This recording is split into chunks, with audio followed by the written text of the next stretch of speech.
అందరికీ నమస్కారం. Welcome to my channel daily devotional blogs Telugu. ఈ ఏడాది అధిక మాసంలో సోమవతి అమావాస్య ఎప్పుడొచ్చింది? జూన్ 14న లేదా 15న?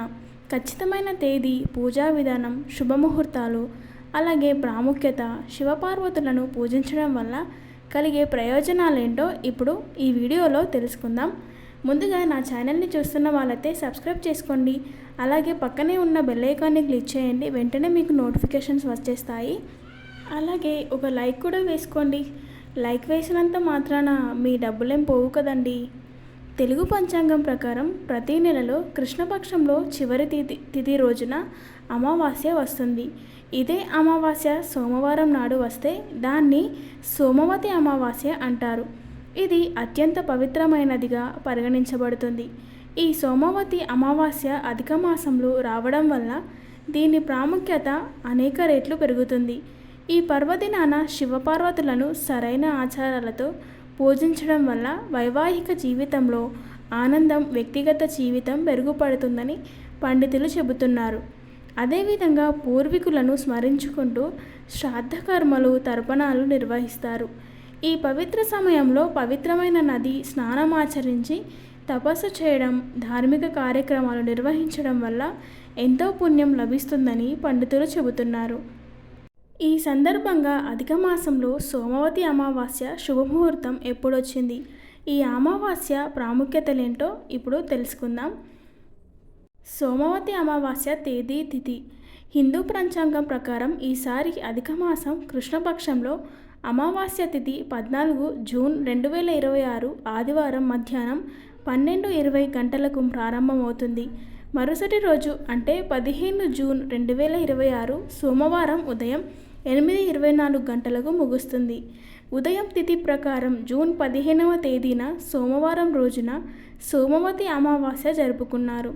ఈ పవిత్రమైన రోజు ఉపవాస దీక్షను ఆచరించడం వల్ల శుభ ఫలితాలొస్తాయని నమ్ముతారు. సోమవతి అమావాస్య పూజా విధానం. సోమవతి అమావాస్య రోజున బ్రహ్మముహూర్తంలో లేదా తెల్లవారుజామున పవిత్రమైన నది స్నానం చేయాలి. అలా చేయడానికి వీలు లేని వారు ఇంట్లోనే స్నానం చేయాలి. అనంతరం శివయ్యను పూజించాలి. ఈ రోజంతా ఏ సమయంలో అయినా చెట్లను నాటొచ్చు. అదేవిధంగా రావి చెట్టుకు, శ్రీ మహావిష్ణువుకు ప్రత్యేక పూజలు నిర్వహించాలి. రావి చెట్టు చుట్టూ 108 సార్లు ప్రదక్షిణలు చేయాలి. రావి చెట్టుకు నూలు దారాన్ని చుట్టాలి. అనంతరం భగవంతుడికి పూజించిన పండ్లను బ్రాహ్మణులకు దానంగా ఇవ్వాలి. ఇలా చేయడం వల్ల మీ ఇంట్లో పేదరికం తొలగిపోయి ఆర్థిక పరంగా మెరుగైన ఫలితాలు వస్తాయి. సోమవతి అమావాస్య ప్రాముఖ్యత. పురాణాల ప్రకారం సోమవతి అమావాస్య రోజున వివాహిత మహిళలు తమ భర్తల సంతోషం, ఆరోగ్యం, దీర్ఘాయువు కోసం ప్రార్థిస్తూ ఉపవాస దీక్షను ఆచరిస్తారు. ఇదే రోజున రావి చెట్టును పూజించడం, దాని చుట్టూ ప్రదక్షిణలు చేయడం వల్ల ఎంతో శుభప్రదంగా ఉంటుందని భావిస్తారు. ఇలా చేయడం వల్ల దేవతలు, పూర్వీకుల అనుగ్రహం లభిస్తుందని పండితులు చెబుతారు. అంతేకాదు వైవాహిక జీవితం సంతోషకరంగా ఉంటుందని నమ్ముతారు.